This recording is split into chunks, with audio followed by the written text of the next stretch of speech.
तो हेलो दोस्तों, स्वागत है आपका फिर से एक और नया अमेजिंग इन्फॉर्मेटिव वीडियो में। तो आज हम इस वीडियो में सीबीसी रिपोर्ट को पढ़ना सीखेंगे। सीबीसी रिपोर्ट को पढ़ने का सही तरीका क्या है, दिए हुए जो वर्ड हैं उनका क्या मतलब है, इनके बढ़ने पर क्या होता है, घटने पर क्या होता है, जानेंगे सारी जानकारियाँ इसी वीडियो में। यदि आप इस चैनल पर नए हो तो चैनल को सब्सक्राइब और वीडियो को लाइक अवश्य कर दें। चलिए हम वीडियो करते हैं स्टार्ट।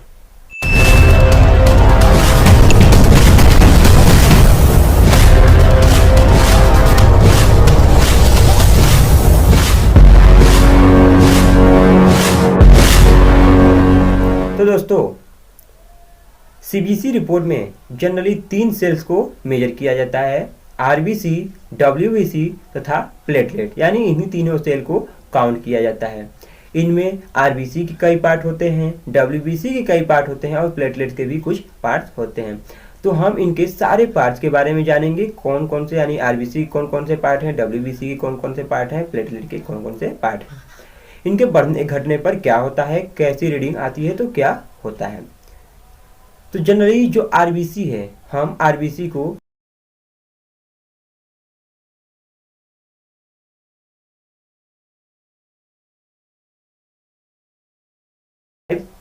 टू 5.5 मिलियन क्यूबिक पर एमएम, यानी हमारे बॉडी में 4.5 से लेकर 5.5 मिलियन क्यूबिक पर एमएम में प्रेजेंट होती हैं।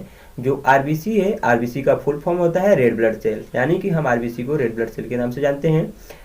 जो हमारे रेड ब्लड सेल्स हैं वो बॉडी में प्रेजेंट ऑक्सीजन को और प्रोटीन को ब्लड के द्वारा एक जगह से दूसरे जगह, यानी कि बॉडी में हर एक ऑर्गन तक पहुंचाने का कार्य करते हैं। ऑक्सीजन को ले जाने का और कार्बन डाइऑक्साइड को ले आने का वर्क करते हैं। यानी कि ये शेप में राउंड होते हैं, यानी कि गोले होते हैं, गोले आकार के होते हैं। अगर हमारी हीमोग्लोबिन है तो वो गोले आकार की होगी, अच्छी मात्रा में होते हैं।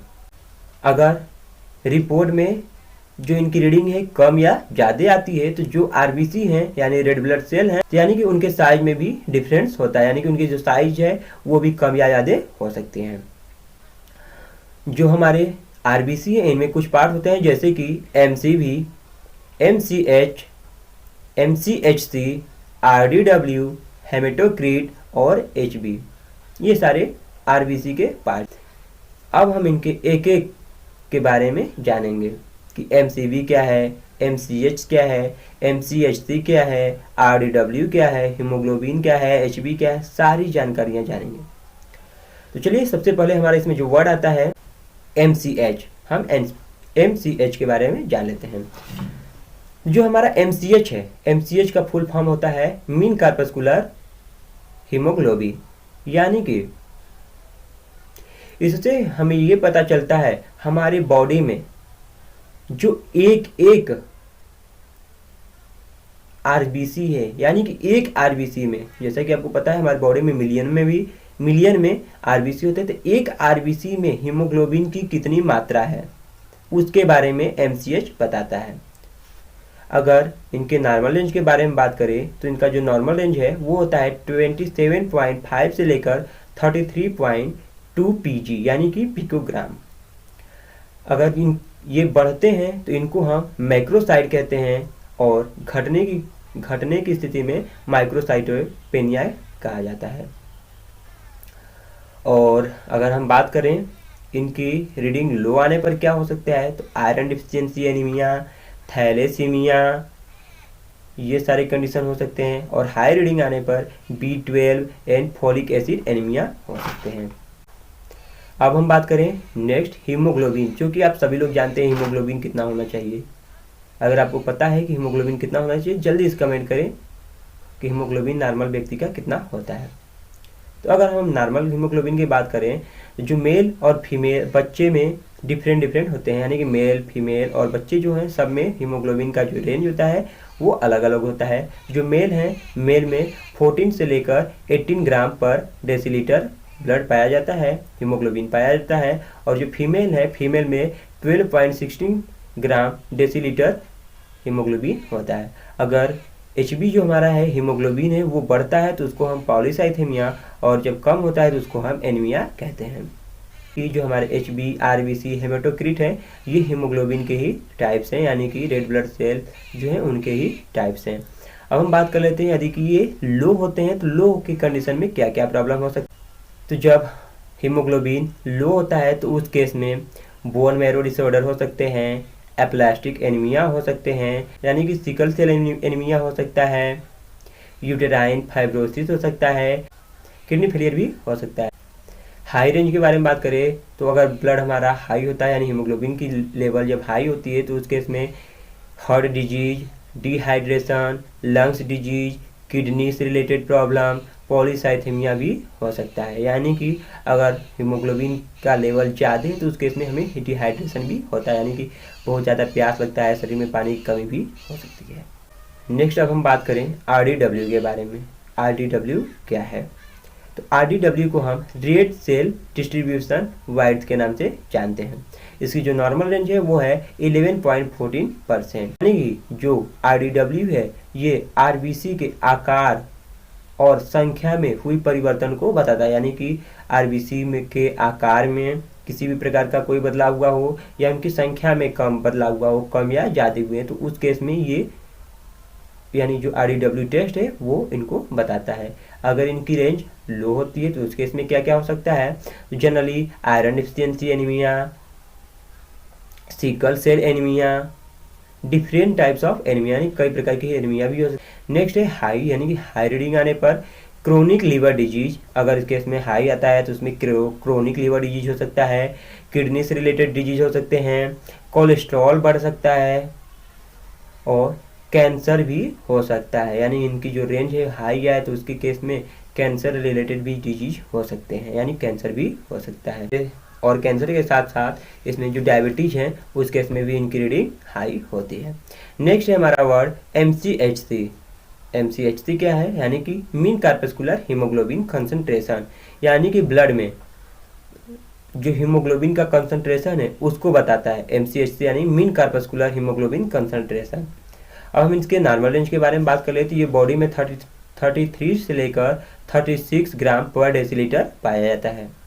अगर हम इनके लो रीडिंग के बारे में बात कर ले तो iron deficiency anaemia, aplastic anaemia, sudden blood loss, hypochromic anaemia को शो करता है। अगर हाई रीडिंग आती है तो हाइपरक्रोनिक एनीमिया, स्पेरोसाइटोसिस हो सकता है। अब हम नेक्स्ट बात कर ले WBC के बारे में। ये हमारे जितने भी हमने अभी तक देखा वो हमारे RBC सेल्स हैं, RBC के बारे में थे पूरी। अब हम WBC के बारे में बात कर ले तो जो WBC है उसको हम ल्यूकोसाइट के नाम से जानते हैं। यानी WBC का फुल फॉर्म होता है वाइट ब्लड सेल।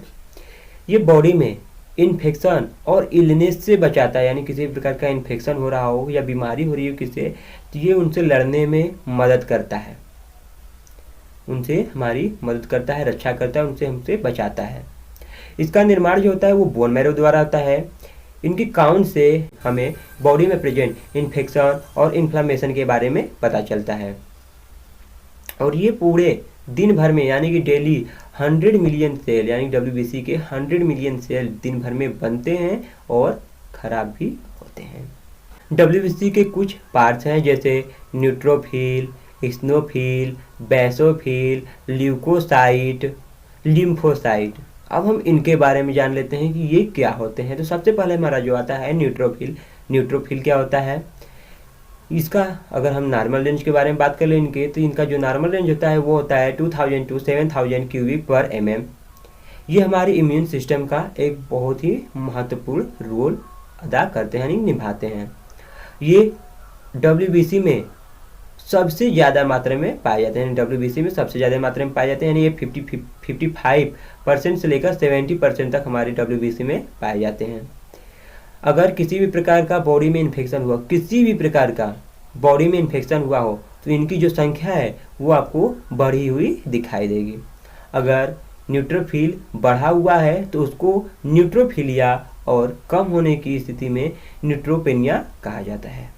तो अगर हम अब बात कर ले इनकी लो रीडिंग और हाई रीडिंग के कारण होने वाले डिजीज, यदि इनकी रीडिंग लो आती है तो उसके इसमें न्यूट्रोपेनिया, सप्रेस इम्यूनिटी यानी इम्यूनिटी जो है वो सप्रेस हो जाएगी, बोन मैरो डिसऑर्डर हो सकते हैं, एप्लास्टिक एनीमिया हो सकता है, ऑटो इम्यून डिसऑर्डर हो सकते हैं, हेपेटाइटिस A, B, C, तीनों टाइप्स के हेपेटाइटिस को होने के कारण यानी कि इनकी जो रीडिंग है वो कम हो सकती है। और हम इनके हाई रीडिंग के बारे में बात करें तो न्यूट्रोफिलिया, bacterial infection, inflammation, injury, surgery, high stress, smoking और हार्ट अटैक के कारण इनकी जो रीडिंग है वो हाई आती है।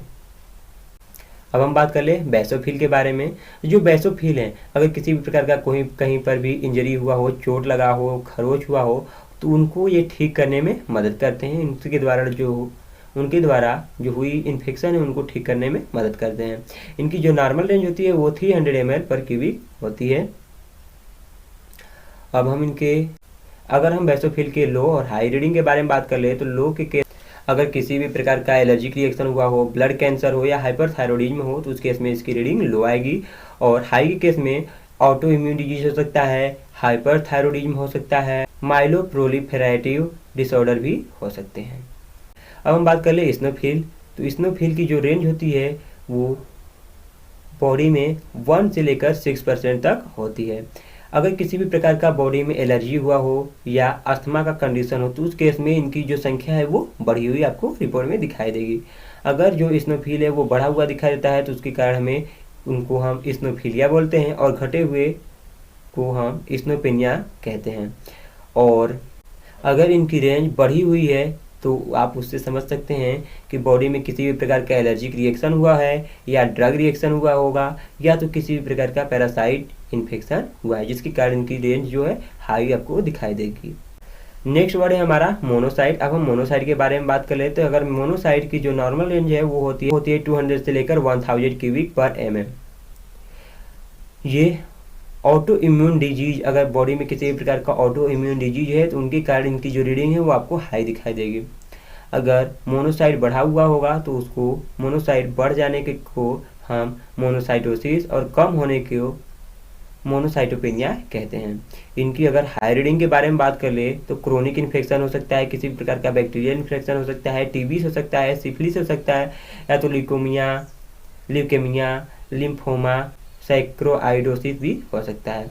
अब हम बात कर ले लो केस में, लो रीडिंग में तो इन्फेक्शन इन ब्लड यानी कि ब्लड में इन्फेक्शन हो सकता है या कीमोथेरेपी के द्वारा जो मोनोसाइट है उनकी रीडिंग कम हो सकती है या तो अगर किसी भी प्रकार का मतलब जो बोन मैरो हैं वो डैमेज हुए हों तो उस केस में इनकी जो रीडिंग है वो लो दिखाई देगी। HIV और एड्स में इनकी जो रीडिंग है वो भी लो होती है। अब हम बात कर ले लिम्फोसाइट के बारे में। तो जो लिम्फोसाइट है इनकी नॉर्मल रेंज होती है जनरली 1000 to 3000 क्यूबिक पर mm। अगर बॉडी में किसी भी प्रकार का कोई इन्फ्लामेशन हुआ हो तो इनकी संख्या आपको बढ़ी हुई दिखाई देगी। ये जनरली 2 टाइप्स के होते हैं, T सेल और B सेल। अगर हम इनके लो रीडिंग के बारे में बात कर लें तो HIV, AIDS, TB, typhoid, viral hepatitis disorder, autoimmune disease के कारण इनकी जो रीडिंग है वो आपको लो दिखाई देगी। और अगर हम हाई रीडिंग के बारे में बात कर ले तो लिम्फोसाइटोसिस, अगर लिम्फोसाइटोसिस है तो उस कारण से इसकी रीडिंग हाई दिखाई देगी। इन्फेक्शन, इलनेस, हेपेटाइटिस, हाइपोथायरॉयडिज्म हुआ हो तो इस केस में इसकी जो रीडिंग है वो आपको हाई दिखाई देंगी। अब हम प्लेटलेट के बारे में बात कर लेते हैं। यानी कि हमारी RBC और WBC के जितने पार्ट्स हैं उनके बारे में हमने क्लियर कर लिया। अब हम प्लेटलेट के बारे में जान लेते हैं। तो जो प्लेटलेट हैं, प्लेटलेट को थ्रोम्बोसाइट के नाम से जाना जाता है। ये बॉडी में ब्लड को क्लॉट करने का वर्क करते हैं, यानी कि अगर किसी भी प्रकार से बॉडी पर कहीं पर भी इंजरी हो गई हो, कट लग गया हो, चोट लग गया हो तो वहाँ पर ये ब्लड को क्लॉट करते हैं, यानी ब्लड का थक्का जमा देते हैं जिसके कारण ब्लड लॉस नहीं होता है। अगर हम इनके नॉर्मल रेंज के बारे में बात कर रहे हैं तो इनका जो नॉर्मल रेंज है वो जनरली 1.5 लाख से लेकर 4.5 लाख तक होता है। अगर प्लेटलेट बढ़ा हुआ हो तो उसको हम थ्रोम्बोसाइटोथीमिया कहते हैं और कम होने को हम थ्रोम्बोसाइटोपेनिया कहते हैं। अगर थ्रोम्बोसाइटोथीमिया हुआ हो यानी कि प्लेटलेट की मात्रा बढ़ी हुई हो तो उस केस में हमारे वेन या आर्टरी में कहीं पर ब्लॉकेज भी हो सकते हैं और हार्ट से रिलेटेड डिजीज देखने को मिल सकते हैं। अगर जो थ्रोम्बोसाइटोपेनिया हुआ हो यानी कि प्लेटलेट की मात्रा कम हुई हो तो उस केस में बॉडी से अगर कहीं पर चोट लग जाए, कट लग जाए, इंजरी हो जाए तो वहाँ से ब्लीडिंग जो है वो जल्दी नहीं रुकेगी। कभी कभी इस केस में बॉडी के अंदर भी ब्लीडिंग होने लगता है स्किन के अंदर जो स्किन है, स्किन के अंदर भी ब्लीडिंग होने लगेगी, जिसके कारण आपको कभी कभी क्या दिखाई देगा कि यानी कि स्किन के नीचे काले चिकत्ते पड़ जाना स्किन पर। और जो कैपिलरीज हैं, पतली पतली जो वेन होती हैं एकदम कैपिलरी होती हैं, वे भी कभी कभी फट जाती हैं और उनसे भी ब्लीडिंग होने लगता है। कुछ और डिसऑर्डर के बारे में बात कर ले तो जनरली एप्लास्टिक एनीमिया हो सकता है, ऑटो इम्यून डिजीज हो सकते हैं, कैंसर हो सकता है, किसी भी प्रकार का वायरल इन्फेक्शन हो सकता है, इनलार्जमेंट ऑफ स्प्लीन, यानी इसमें जो स्प्लीन है वो अब नॉर्मल हो जाएगी। अगर प्लेटलेट बहुत ज़्यादा कम हो तो इसमें ब्रेन हेमरेज भी हो सकते हैं, यानी कि ब्रेन में ब्लीडिंग भी हो सकती है। अगर ब्रेन में ब्लीडिंग होने लगेगी, जो प्लेटलेट की मात्रा है वो बहुत ज़्यादा कम हो गई, तो उस केस में पेशेंट की डेथ भी हो सकती है। तो दोस्तों कुछ इस टाइप से जो सीबीसी रिपोर्ट है उसको हम पढ़ते हैं। तो यहाँ तक वीडियो देखने के लिए आपका बहुत बहुत धन्यवाद। मिलते हैं नेक्स्ट वीडियो में नेक्स्ट टॉपिक पर, तब तक के लिए जय हिंद जय भारत।